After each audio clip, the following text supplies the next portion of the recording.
Hello, welcome to a new year of the stream live on Al Jazeera and YouTube. I'm Femi OK.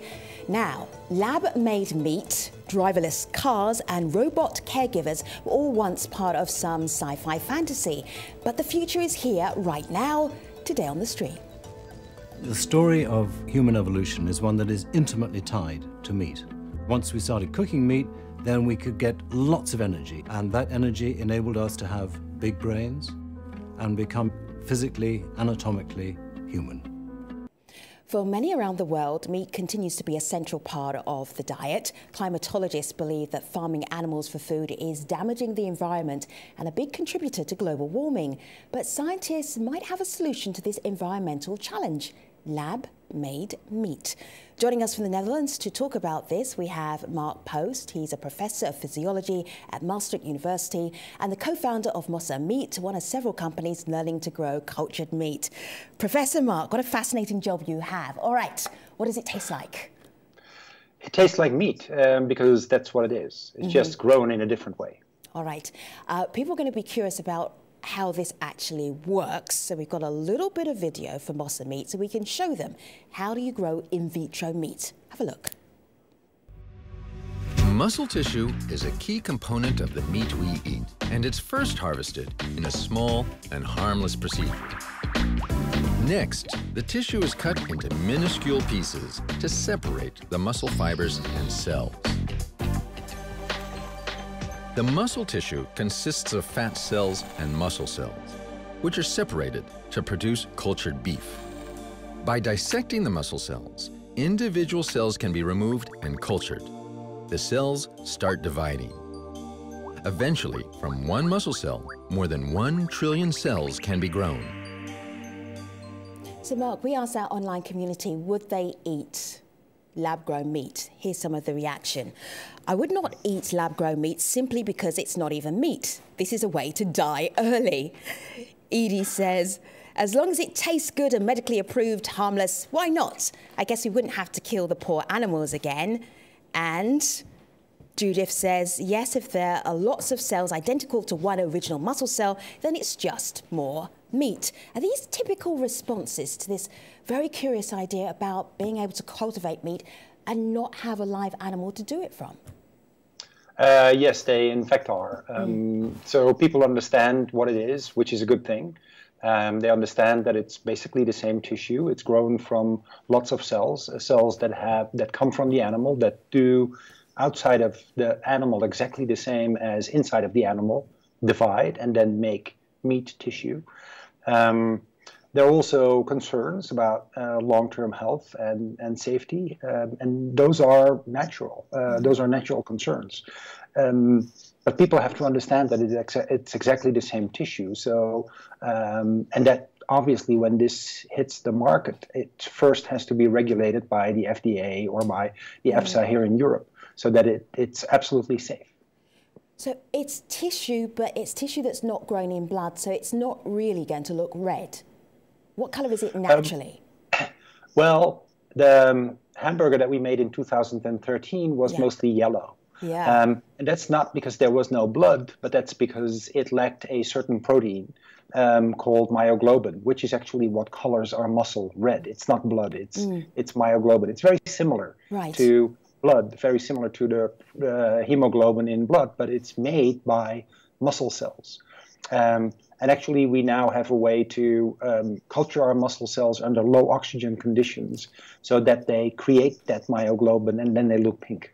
All right, so Sari says we need sustainable scenarios to build a sustainable future. Tell us how this is sustainable, because one burger would cost how much right now, Mark?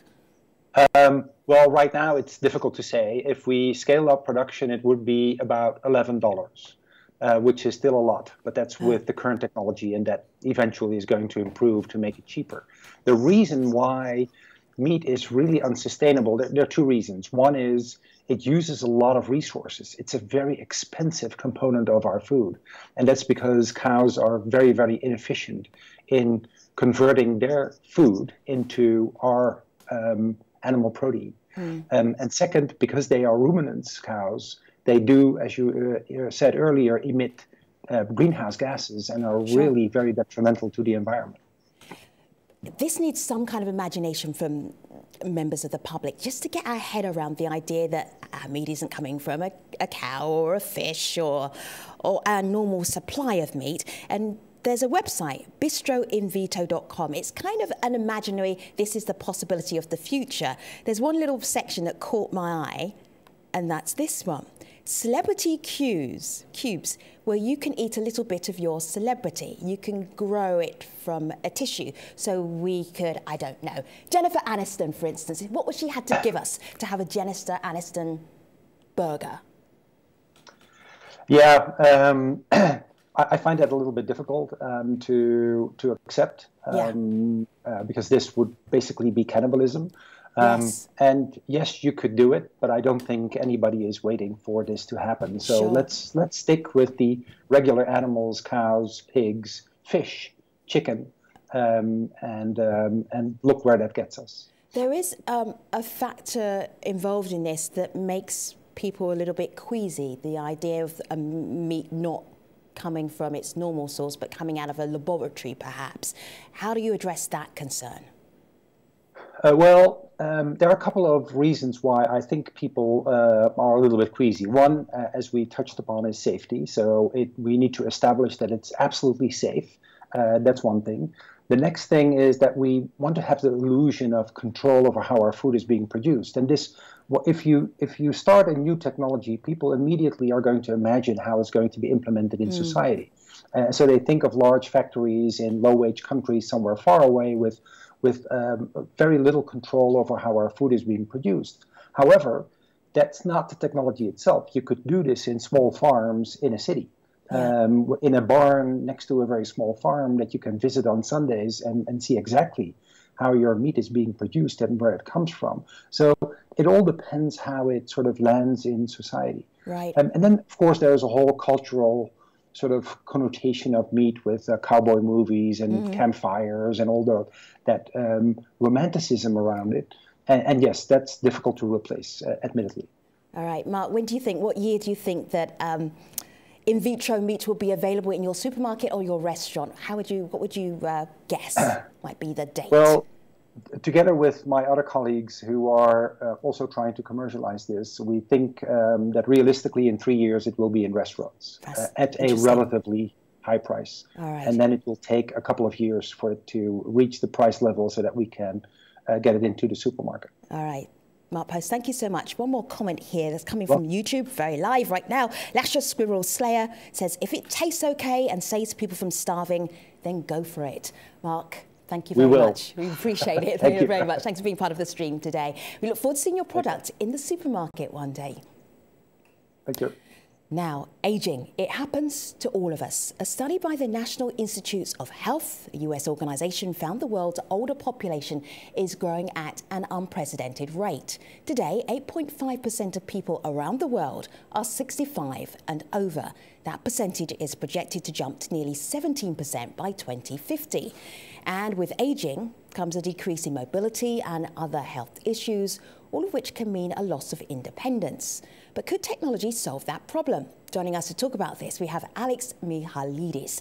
He is a professor of biomedical engineering at the University of Toronto and also scientific director at Age Well. That's a government-funded organisation creating real-world solutions for seniors and caregivers. So, Professor Alex, what do you think is the most important part of what you're doing right now when you've been trying it out and testing it on the older population, your test subjects? What are they loving right now that you can tell us about?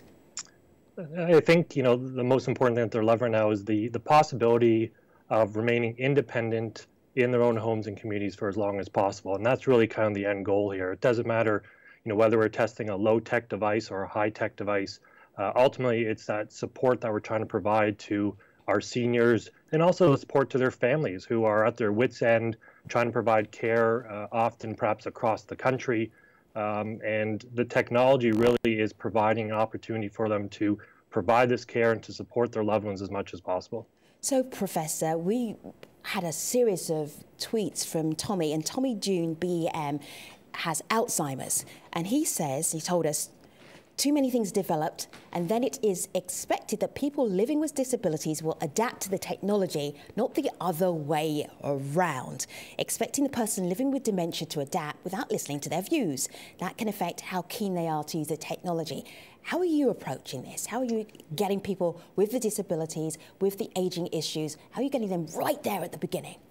Yeah, this is a critical aspect in why many past technologies have failed to really provide that support. So what we're doing in AgeWell with our researchers and our students and our partners is really teaching them how to engage seniors and caregivers right at the get-go, and not really looking at seniors and these individuals as, kind of having that token older person as part of your project, but really making them an equal part of the research and development team. That's been a real critical aspect of our network, which has resulted in some really fascinating technologies moving towards the marketplace. You have a home lab. I've got a little bit of a picture of your home lab, a little bit of video. Can you explain what we're seeing when we put it up on the screen? We're going to do it right now, and we can see what we've got there in the home lab. Well, what are we looking at here? Yeah, so this is our home lab here in Toronto, based out of Toronto Rehab Institute. And this is essentially a fully simulated house. So it allows us to develop and to test our technologies in as much as a realistic environment as possible. And what you saw there was one technology that's being developed where, using sensors that are built into that sofa, we're actually able to get a live ECG from that individual and therefore get his heart rate and other physiological parameters without the person having to remember to put the device on, having to figure out how to push the buttons, or having to understand exactly how the technology works. They can go about their daily business, their daily activities, and we can collect this types of information. Victor Wang here on Twitter says, overlooked populations, e.g. ethnic minorities, deserve focus from technologists and culturally adapted approaches to healthcare engagement. So, that's a good point. Absolutely, and that's a critical aspect that we're trying to look at and we're trying to address. Not just different cultures, but the population that we currently have here, for example, in Canada, we have a wide variety of various types of minorities, language spoken, but in addition, we also have our Indigenous communities. We have our northern communities as well that we're looking at and see how can technology play a role to connect them with healthcare services, but also to help them remain in their own communities as long as possible as well. I know people are trying to imagine what kind of work you're doing, and there is a little video from AgeWell of a gentleman making a cup of tea. Now, we blanked out his face for his privacy, but I'm just going to show people the sort of things that you're working on. Have a look at this. Can you turn the water on now?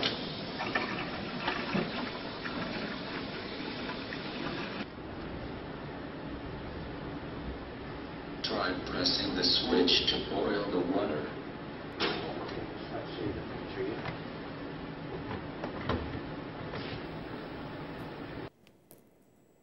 What's going on there, Professor Alex?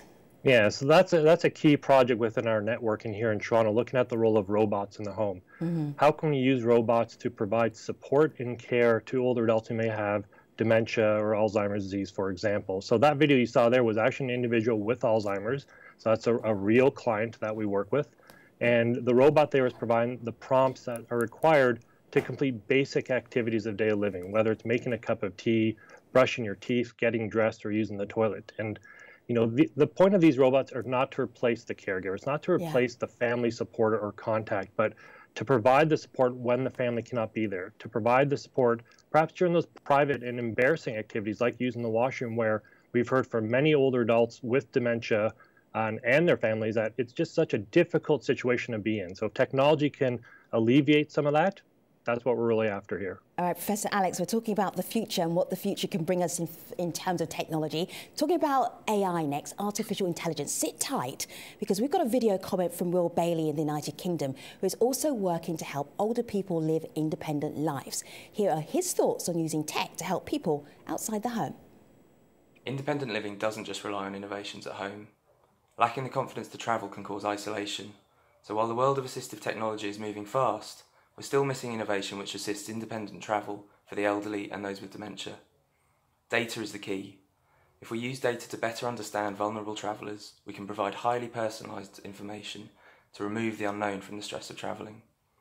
We're working with the NHS in the UK on a travel assistance platform which identifies real-world stress points in any journey and monitors the journey itself to provide real-time wayfinding. And joining our discussion on AI, another Alex Sarkiva. He's a technology leader, futurist, and co-author of The Driver in the Driverless Car. Good to have you here, Alex. Two Alexes, that's going to be a challenge. I could do some AI just to help me out here. So, Alex, AI in everyday life that we may not be aware of. What would you say? What would you mention? Well, there's just going to be many pieces that are rolling out in the next year, even that that will change our lives dramatically. In the U.S., we're about to enter an era of driverless cars, and those are essentially powered by AI, by machine learning, by AI systems that have learned how to drive, learned all of the risks of the road, and now can operate autonomously the way humans used to operate, or the way humans still do operate. And I want to add also that this is a technology that will probably benefit the elderly as well, because it will significantly augment their capabilities for mobility and getting around. Other types of AI that I think we'll start to see much more in the very near term, and we're already seeing, is in things like media, for example. The Washington Post last year wrote 850 articles that were generated by an artificial intelligence system. Certain types of research around very structured data, so for example, sports box scores or election results or corporate results, an AI can write that and convey that information very easily and turn that into an article or even potentially a video. I also believe that in the coming year, we're going to see a lot more AI that will assist us in our finances. Sure. So we're already seeing bots that will advise us when we've spent too much, or will warn us if something funny is happening in our accounts. And again, that is also something that could help the aging tremendously, because they're very often a target of fraud. So some sort of system that warns when something untoward is happening and maybe tells their loved ones, it could have a dramatic impact in helping people who are older avoid fraud and avoid getting ripped off. Professor Alex, is there anything you want to ask Alex about AI that may well help you do your work? Yeah, I think the interesting thing that we all need to consider, right from the experts in AI like Alex to those who are applying it within the aging population like in AgeWell, is, really understanding, when is the right time for AI to be applied? When do we need devices and systems that truly are, intelligent and can be adaptable versus, when is it enough just to use a very simple device that may not use any AI whatsoever? So I think that's a key thing that we've always been struggling with. The other aspect as well is, some of his thoughts around, the ethics and social cost of using AI to these technologies as well. That's such a good question. And he brought up driverless cars as an important one. And while I agree that driverless cars, can have a very strong impact on older adults, there are many ethical and social issues we need to understand. So, for example, many seniors call a taxi service or a driving service because they require assistance from the driver to get in and out of the car, or to transport their bags into the trunk of the car into their home. Well, if a car shows up without any driver in it, what's going to happen in those situations? So these are all things that the AI community needs to really consider moving forward. Professor Alex, good questions. Alex, the ethics. Do you even think about that, or are you just thinking about the science? The ethics are a tremendous component of this, because really, when we're taking care of our loved ones who are older, it's a question of, are we giving them some of our love when we're spending time with them as humans? And at the same time, as a society, it's pretty clear that we have refused to put an economic value on that time. In the U.S., at least, caregivers are wildly underpaid. There's a shortage of them. It's dirty, dangerous work, high injury rates. So at least in terms of looking at the market, the verdict is in that, maybe the ethical path would be much more human interaction with people as they age, but it's just not happening. So we need to think really hard about how we can give people who are aging what they need, to survive and thrive. And I think that, to Professor Alex's point, it's actually going to be a spectrum of things which we'll see. Some may be full AI and robotics. Some may be some of the services we're seeing now where there's actually a human being that is interacting with an elderly person via a tablet, and they may be working remotely and watching what's happening, not every minute, but when there's activity, or if they hear a noise, or if they get a question. So I think that we'll see a pretty wide spectrum. But at the very core of it, I think that AI will start to challenge our ideas of what is human, what is AI, and how the two merge. In some ways, AI can be better ethically than humans. Imagine, for example, the My Lai massacre. where if that had been robots and we had said, don't shoot women or children, full stop, then probably that wouldn't have happened. Oh, so it's a really nuanced But that's question. also quite terrifying, the idea of robots in war deciding who they're going to kill and who they're not going to kill. But bringing up that scary point, here's Joshua on Twitter. Joshua says, I wonder if there's any measure of finding out how much AI could benefit society and how much it could damage society if built or used incorrectly. It's a fabulous question. I don't think there's any real measure. I think that looking at how much fear AI has instilled in some of the very smart people, including Elon Musk, Stephen Hawking, Bill Gates, all of them are afraid of superhuman AI, an AI that's much smarter than us, and what impact that could have. I also think that, to Professor Alex's point, it can erode the little bits and interactions which make us human and make life rich and worth living. So I think it's something we have to look at very, very clearly and with eyes wide open. At the same time, it's important to understand we've been existing with AI for quite a while. Yeah. And when you get a credit report or a mortgage, there's an AI system, algorithmic, in the background that's analyzing you.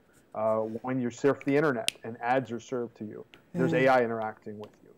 So I mean, to a large degree, we're already in that world. It's more just it's not as surfaced and in our faces as it's going to be in the future. All right, let me just bring Sophia into the conversation. Sophia is the first robot to have gained citizenship in Saudi Arabia. She was developed by Dave Hansen of Hansen Robotics. And here she is on the chat show, the Jimmy Fallon chat show in the US. Have a look at her work. Jimmy, would you like to play a game of rock, paper, scissors, robot style? Sure. Okay, let's get this game going. Show me your hand to start. Rock, paper, scissors, shoot. I won. This is a good beginning of my plan to dominate the human race. Let's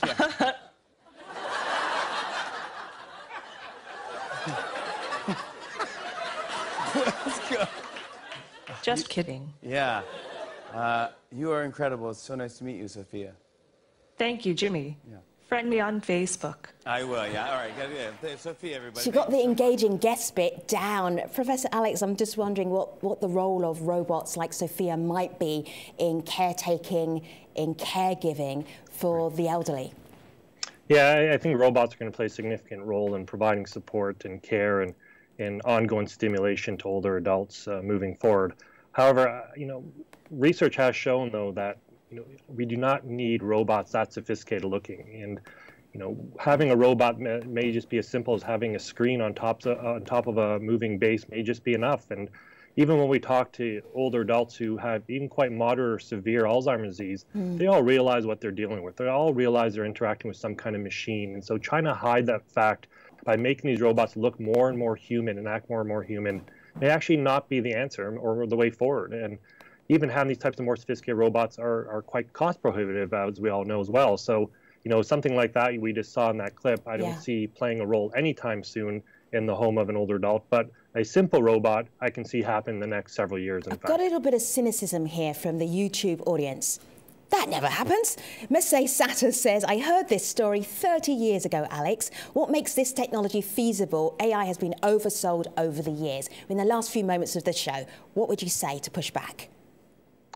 So first of all, you're correct. This technology has been oversold. On the other hand, the last 10 years have seen dramatic improvements in key facets of AI around voice recognition, speech recognition, conversational capabilities, things that are really crucial to interacting with people who are elderly, and that will make it a much better experience today than it was or it could have been 10, 15, 20 years ago. There's a confluence of things that have brought that about.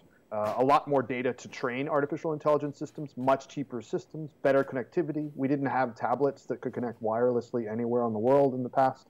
All right. So I think that, to Professor Alex... Good pushback, Professor Alex and Alex. We're right at the end of the show. I've got one more comment here from BB online. He says, impressive, the future is indeed now. Thank you to all of our guests. And if you have thoughts or ideas for other shows on futurism, be sure to tweet us or chat us on YouTube and Facebook. Until the next time, I'll see you online. Take care, everybody.